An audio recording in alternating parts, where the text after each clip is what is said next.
¿Cómo están todos? Bienvenidos. Esto es Entrevista Verdadera. Hacemos el programa en vivo, en directo, aquí en la red. Hoy vamos a conversar con el Defensor Nacional. Está a cargo de la Defensoría Penal Pública, Andrés Manque. Andrés, muchas gracias por acompañarnos. ¿Cómo está? Muy buenas noches. Muchas gracias por la invitación. Muy bien. Andrés, hoy día la noticia judicial se la robó el caso Cabal. Fue una formalización de 5 horas de un caso largo que ha afectado directamente al núcleo íntimo de la Presidenta de la República. Por ahí el interés también. Eran 13 los imputados. En fin, era un tema que se estaba siguiendo hoy día por todos los medios de comunicación. Habló la Presidenta en la tarde y entre varias frases habló de que había sido un tema muy doloroso para ella, que siguió como todos los chilenos lo que pasaba en el caso, pero además dijo lo siguiente y ocupó esta frase, dice: los chilenos demandan, merecen igualdad de oportunidades y derechos, y esto también incluye la igualdad ante la ley. Usted que es defensor público, defensor nacional, ¿hay igualdad ante la ley respecto a los chilenos? ¿Todos los chilenos somos iguales ante la ley? La verdad es que existe la pretensión y el propósito de cualquier sistema, de cualquier Estado de Derecho, de que sea lo más igualitario posible. Hay espacios en que se aprecian desigualdades que son evidentes, pero en el contexto general del tema del caso Cabal, se demuestra que estamos frente a un sistema de justicia que establece un funcionamiento a un estándar bastante alto desde el punto de vista de la igualdad ante la ley. No va a ser absoluta la igualdad, pero bastante alta respecto del estándar que tenía nuestro antiguo sistema de justicia. Y lo digo porque hoy día, lo he señalado otras veces, es gratis pegarle al sistema de justicia. O sea, aquí los jueces son garantistas, estamos sobrepasados por la delincuencia, la impunidad es lo que marca la pauta, y la credibilidad y confianza que tiene la ciudadanía sobre su sistema de justicia es bastante baja.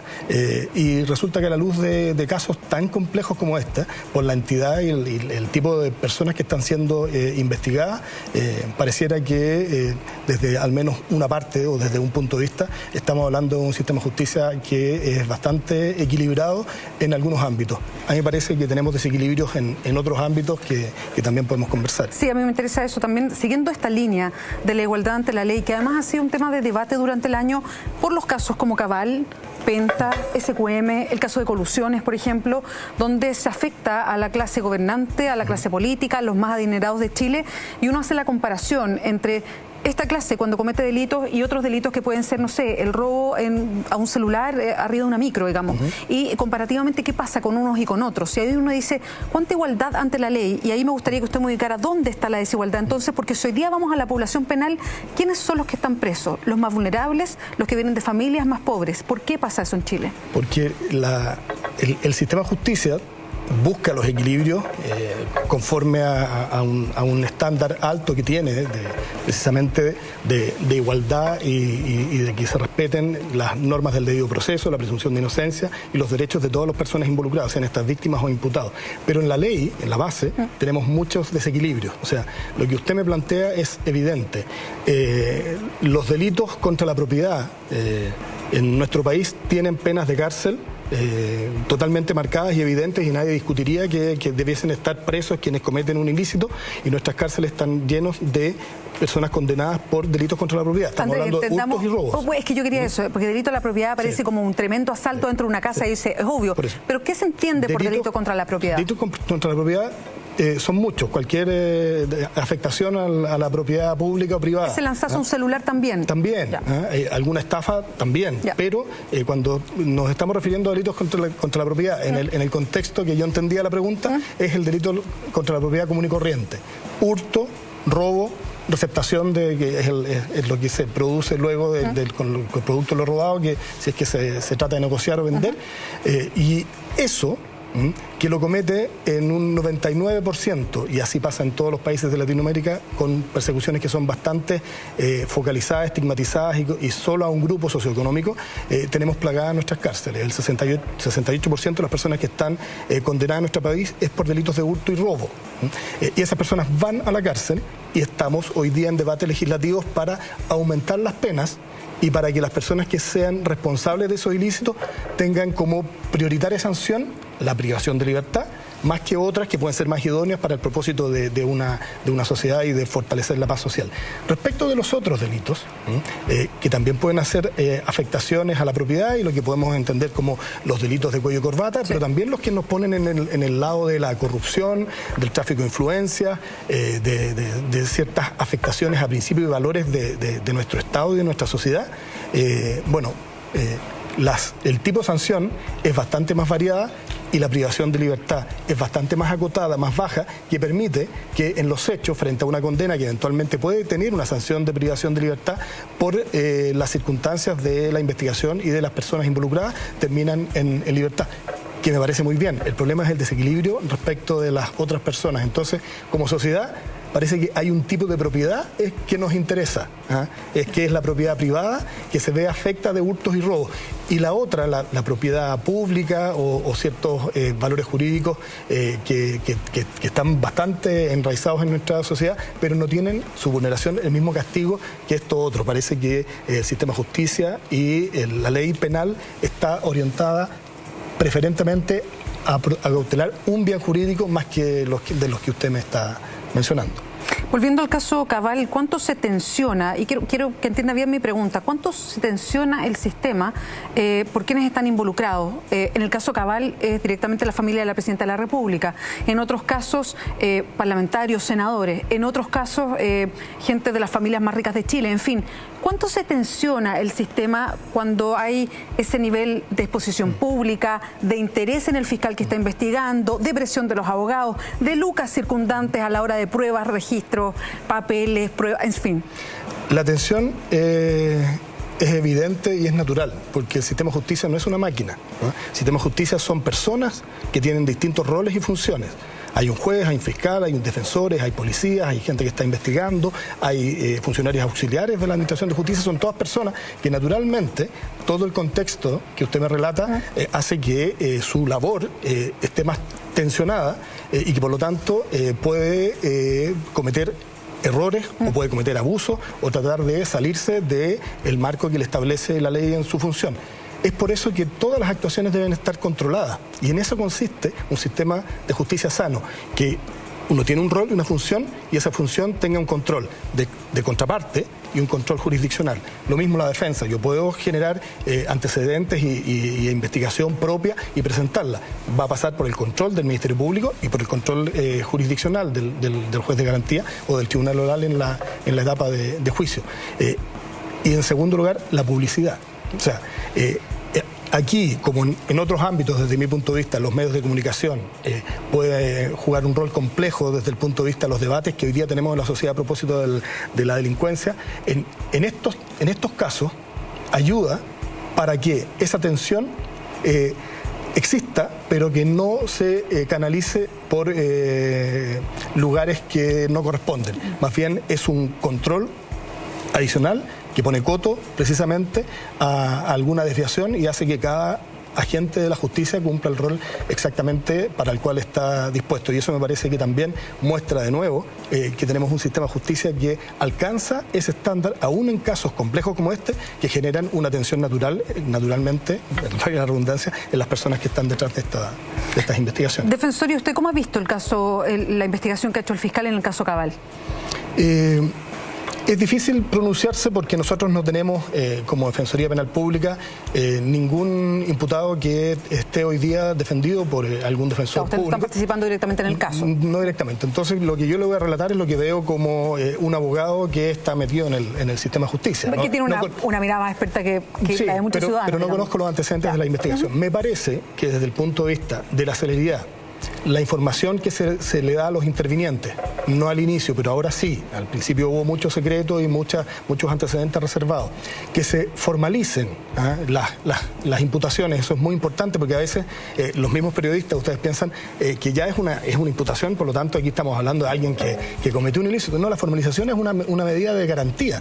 Es que si a mí me están investigando, yo lo que necesito es que públicamente me digan por qué me están investigando y qué antecedentes tienen en mi contra, para precisamente fortalecer el ejercicio del derecho de defensa. Y eso está ocurriendo hoy día en el caso Cabal y no voy a yo ser el representante ni felicitar las palabras de la presidenta, pero es exactamente eso. O sea, en un caso, con la atención y con el contexto de ese, está funcionando el sistema de justicia a la luz de lo que estamos viendo todos, sin ningún inconveniente. Ustedes desde la Defensoría, que es interesante esto, porque la Defensoría, para plantearlo así, a lo mejor no es jurídicamente exacto, pero la Defensoría lo que hace es un equilibrio de las fiscalías a propósito de lo que se enfrenta a la justicia. ¿Cómo mirar el desempeño de los fiscales de los casos SQM, Penta? Todos estos casos que junto con Cabal tienen la atención pública por lo que significa, sobre todo en un aspecto que usted toca, que es el secreto de la información, el guardar secreto en aras de la investigación. Me imagino que hay cosas que no se pueden revelar, pero que tampoco se revelan a las defensas, que de a poco se ha ido conociendo, y también que muchas veces se conoce primero a través de un medio de comunicación porque se filtró algo y no directamente por la vía o el canal oficial. Claro, eso es inaceptable, el tema de las filtraciones, a propósito de que son antecedentes que están reservados. Pues si fueran públicos y en el fondo yo me enteré unos 5 minutos antes, bueno, no hay ningún inconveniente. Perdón, ¿es difícil que algo se filtre o es fácil? Que parece que no, pareciera que es fácil, pero en su experiencia. En mi experiencia es que están todos los controles para que no se filtrara la información. O sea, aquí hay personas que están cometiendo actos que están fuera de la regularidad. Y en este tema, o sea, naturalmente, a propósito de los fines de procedimiento que tiene la reserva de ciertos antecedentes de la investigación, que es natural que así sea, si es que es necesario, nadie va a pretender frente a una colisión de derechos que siempre prime uno u otro. Puede ser que prime la necesidad de mantener reservada parte de la investigación por un lapso, máximo 40 días, dice nuestra legislación. ¿Ustedes lo aprueban como defensores? ¿Les parece que...? Siempre que esté justificado. Ya. El problema es que se abusa. Lo mismo con las medidas cautelares. Ya. Tienen fines de procedimiento muy específicos, para dar seguridad a la sociedad, para dar seguridad a la víctima, para el éxito de la investigación, pero hoy día es como una regla matemática: te están imputando por este delito, tienes un atenuante pero tienes 2 agravantes, no, sí, yo creo que puede ser condenado en el futuro, ya, prisión preventiva o arresto domiciliario, y no, a mí me parece que el sistema pierde objetividad cuando deja espacios para esos desequilibrios y los desnaturaliza si los saca de los fines de procedimiento que tiene. Porque además confundimos a la comunidad suponiendo que estos son antecedentes que están determinando la presunción de culpabilidad, que debiésemos cautelar completamente lo contrario durante la investigación, que es la presunción de inocencia. Entonces, el hecho que está reservado es porque es necesario, porque este tipo algo hizo. El hecho que siempre se aplique una medida cautelar de intensidad grande, que priva de libertad a las personas, también es un indicio para la gente que está viendo desde afuera el contexto de una investigación, es que si es que el juez lo decretó, bueno, parece que aquí ya hay una responsabilidad y yo puedo formarme convicción de que la hay. Entonces nos escapamos un poco estos fines de procedimiento, y desde el punto de vista de defensor, yo no soy imparcial, seguramente un fiscal, el fiscal nacional debe tener otra opinión, pero me parece que son 2 ámbitos en que más que abusarse se desnaturaliza y se usa con una frecuencia mayor de la necesaria para el éxito de la investigación. Y en lo otro, ¿cómo le pareció la fórmula o el trabajo de los fiscales en estos casos? Y se lo pregunto porque fue parte del reporteo incesante durante el 2015, analizar un poco los pasos de la Fiscalía, en fin, sus propias puestas en escena, y no lo digo en forma irónica, sino la puesta en escena en el momento de presentar los cargos, en fin, porque hoy día es lo que vemos en el sistema actual. Sí. Fuera de los casos de mayor connotación, el Ministerio Público, y ahí sí hemos participado con Defensa Pública, en delitos económicos y delitos tributarios también de alto impacto, con investigaciones muy complejas. Y aquí sí yo puedo decir que los fiscales tienen toda la competencia para llevar adelante investigaciones que son muy complejas. Hay una palabra que se está usando mucho en estos tiempos, que tiene muchas aristas, y que identificar el ilícito y las responsabilidades de quienes participaron no es sumar 2 más 2. Son investigaciones que revisan unos y otros antecedentes. Para nosotros como defensa, cuando logramos tener levantada la reserva de la investigación, son tomos y tomos que se tienen que leer los defensores con una serie de antecedentes que demuestran que precisamente el fiscal que ha llevado esa investigación ha hecho un trabajo acucioso y muy riguroso, y presenta al tribunal los antecedentes bastante contundentes respecto de la investigación, y lo obliga a que el defensor también ponga ese mismo estándar de cualitativo en el ejercicio del derecho de defensa para acompañar antecedentes que rebatan precisamente los antecedentes que incorpora la investigación. Seguimos conversando con el Defensor Nacional. Ahora nos pasamos al otro tema que tiene que ver con el control preventivo de identidad. Andrés Manque, usted desde un principio, cuando esto recién se colocó como parte, porque fue iniciativa parlamentaria primero, después apoyada por el Ejecutivo, pero cuando se colocó como parte de la ley corta antidelincuencia, usted levantó la voz. Lo hizo públicamente, a través de cartas y columnas en los diarios, en fin, y recibió una respuesta súper dura por parte de los mismos parlamentarios, acusándolo de una serie de cosas. De hecho, lo debatimos alguna vez y esto fue, si mal no recuerdo, a mitad de año, sí, más o menos del año pasado. ¿Qué pasó en esa oportunidad y cómo ha mirado el desarrollo de esto? Porque partió por iniciativa parlamentaria, pero finalmente hasta el Ejecutivo lo respaldó y hoy día está aprobado por la Comisión en el Senado y en marzo se retoma para ver si la Sala también vota a favor de este control preventivo de identidad. Sí, quedan dos etapas todavía. La Sala, que termina el segundo trámite constitucional, y el tercer trámite porque va a comisión mixta. Perfecto. O sea, todavía queda algún espacio de debate. Respecto a la primera parte, evidentemente nosotros hicimos, no sé si el primero, pero una de las primeras alertas de las vulneraciones que existen detrás de iniciativas de este control social que se promovía a propósito del control preventivo de identidad. Más allá de la molestia de algunos parlamentarios o no, o de cualquier persona en general, lo que no puede estar presente en nuestra sociedad es limitaciones al debate. Si es que vamos a tratar de que la gente que opina en contra de una iniciativa más bien se quede callado, seguramente la ciudadanía va a terminar con normas que no contemplan todas las visiones que tienen que estar recogidas dentro de una comunidad para que tengamos leyes mucho más eficientes y eficaces. Por lo tanto, hemos seguido con la misma visión crítica, a pesar de ser una iniciativa que después fue respaldada por el gobierno, también en contacto y en coordinación con la ministra de Justicia. Naturalmente ella entiende cuál es la misión institucional que la Constitución y la ley nos mandata a nosotros como defensores penales públicos, la visión que tenemos que tener frente a estas temáticas, y no nos genera ningún obstáculo. O sea, no les ha parado el carro. Afortunadamente no nos ha parado el carro. Y de hecho, cuando se elevó a la Cámara Alta, la Comisión en su conjunto, el presidente de la Comisión de Constitución, no solo a nosotros, sino que a algunos expertos, al Ministerio Público, a las policías, y particularmente nosotros estuvimos presentes en todo el debate, no solo del control preventivo de identidad, sino que todo el contexto de la agenda corta. Eso agradecemos y genera un posicionamiento de nuestra institución que antes no teníamos. Andrés, vamos a seguir discutiendo sobre este tema, que tenemos que hacer una pausa aquí en Entrevista Verdadera y volvemos para seguir conversando con el Defensor Nacional.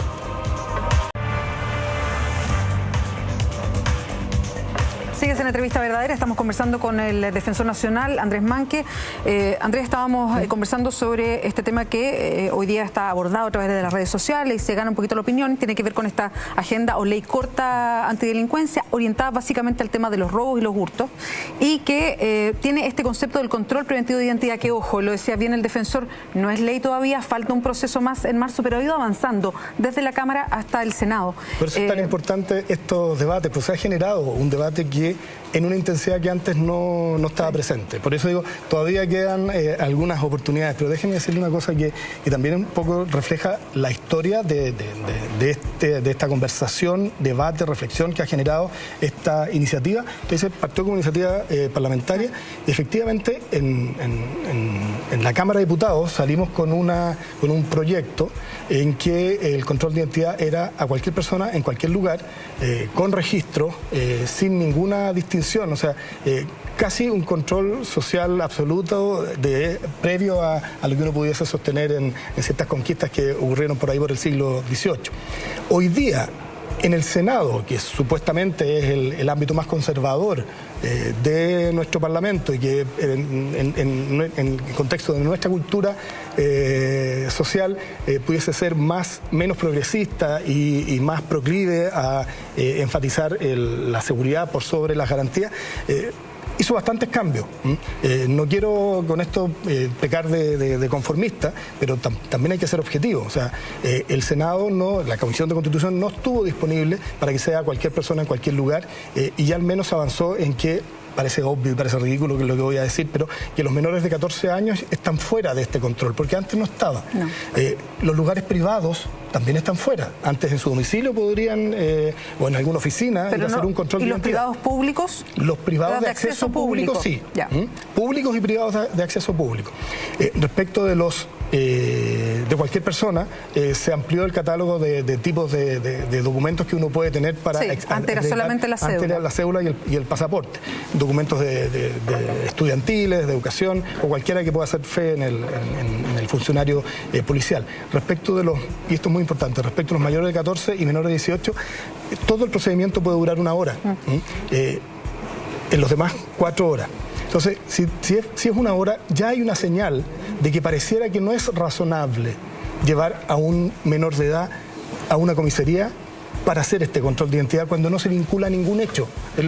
Ese joven o esa persona, porque nos puede tocar a cualquiera, pero respecto de este tributario, no ha cometido nada, no está haciendo nada que justifique, porque no olvidemos que sigue existiendo y se amplió el control de identidad del artículo 85, que lo vincula a un hecho, a cualquier indicio, ya no indicios, cualquier indicio puede el funcionario policial controlar la identidad, pero no quiero perderme de vista en ese punto. Se le incorporaron una serie de resguardos de publicidad, de no discriminación, de faltas a los funcionarios policiales si es que cometen algún abuso. Perdón, en su experiencia, ¿esto se respetaría? No, o sea, estoy diciendo lo que se incorporó. Vale. Y el tema de la hora a mí me parece fundamental porque a propósito del debate que viene, y no quiero anticipar, pero pareciera que la reducción a 1 hora deja pie para entender, luego de que se ha producido este debate, que respecto a los menores de edad esto no debería operar. No digo que sea bueno que respecto a nosotros los adultos opere, pero si es que ya se restringió 1 hora en determinadas circunstancias, puede ser que en lo que queda del debate pueda al menos, y para que se respeten en nuestro país los tratados internacionales y la Convención de los Derechos del Niño que hemos suscrito y que pasa a ser ley de la República, pueda en el debate que viene salir esa parte, si no todo. Pero dicho eso, y que eso lo consiguieron senadores que hoy día están siendo muy criticados, como el senador Arboe, que aprobó, el senador Araya, pero en el debate, que si uno lo sigue porque están grabadas, bueno, así como venía, al menos 4 o 5 elementos hacen que se haya incorporado al menos una cuota de racionalidad en esta discusión y que esos senadores no estuvieron disponibles para aprobar la norma que venía de la Cámara de Diputados. Ahora, si existe en algún lugar del mundo un control de identidad de estas características sin vinculación a nada, a ningún hecho, a ningún indicio, ninguna presunción, ningún propósito, ni migratorio, ni control de violencia en los estadios, una tincada, ni porque el lugar es peligroso, ni para prevenir un peligro, un riesgo, nada. Me parece que es una manifestación de control social que daña precisamente a la legitimidad que tiene la labor policial, porque va a generar en la comunidad claramente un rechazo a estas facultades omnímodas y sin control que se les están otorgando a las policías. Yo creo que en el tema del contexto de la preocupación por la seguridad, esta norma va completamente contraria a lo que uno pudiese encontrar como alguna situación eficaz, porque si miramos dónde existe en nuestro país esa norma, es en la ley de violencia en los estadios, en que se establece el control de identidad preventivo en el perímetro del recinto deportivo.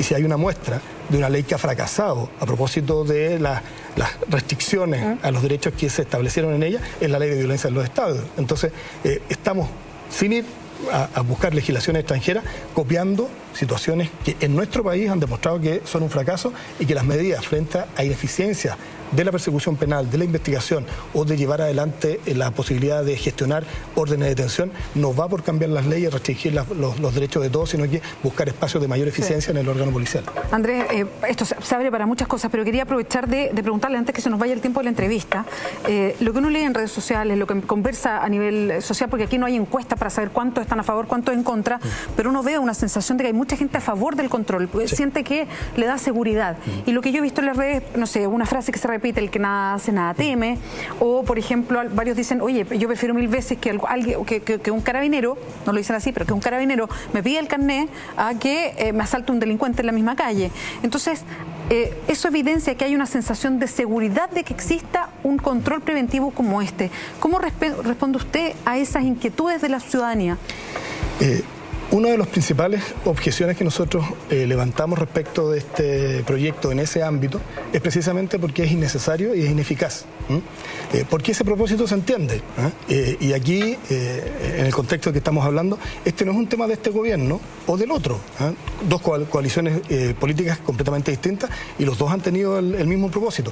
No es un tema de un parlamentario o de otro. Aquí tenemos bancadas transversales que están por este, digamos, esfuerzo de buscar seguridad. Y también en nuestra comunidad, como usted dice, en nuestra sociedad tenemos mucha gente, por encuestas de opinión, que estiman que debiesen estar disponibles ciertos derechos fundamentales en pos de la seguridad. Uno de esos es la libertad de desplazamiento y que cualquier persona le puedan controlar la identidad sin perjuicio de que no haya ningún indicio de una investigación o de algo ni nada que vincule a la necesidad de ese procedimiento. El problema respecto de eso uno lo puede entender y que genere el proyecto. El problema es que está demostrado que no sirve. Está demostrado en el ámbito en que lo hemos aplicado, ley de violencia en los estados. Está demostrado que no sirve porque en algunas circunstancias en que los funcionarios policiales lo hacen en virtud del artículo 85 que hoy día existe, perdón, eso mismo que la gente quiere más seguridad y que prefiere que haya un carabinero en determinados lugares donde se están produciendo ilícitos. Donde se sabe por estadística. Hoy día, porque hay inteligencia policial y que muestra georreferenciadamente los lugares donde se cometen ilícitos, qué tipo de ilícitos, si es que funcionan personas solas o en banda, con armas, sin armas, horario, está. Entonces, si yo tengo a miles de carabineros haciendo controles de identidad inocuos, porque frente a la acusación de discriminación, yo le doy por sentado que van a ir a hacer control de identidad a Vitacura, a la Dehesa, a Las Condes, para demostrar que no es discriminatorio, y vamos a estar controlando a un montón de gente, llenando procedimientos que no van a conducir a nada. Beatriz, su identidad, sí. Y ese procedimiento, yo lo he visto, cuando lo hacen en el centro de Santiago, tarda varios minutos. Y si alguno de nosotros no anda con el carnet, me pueden llevar 4 horas.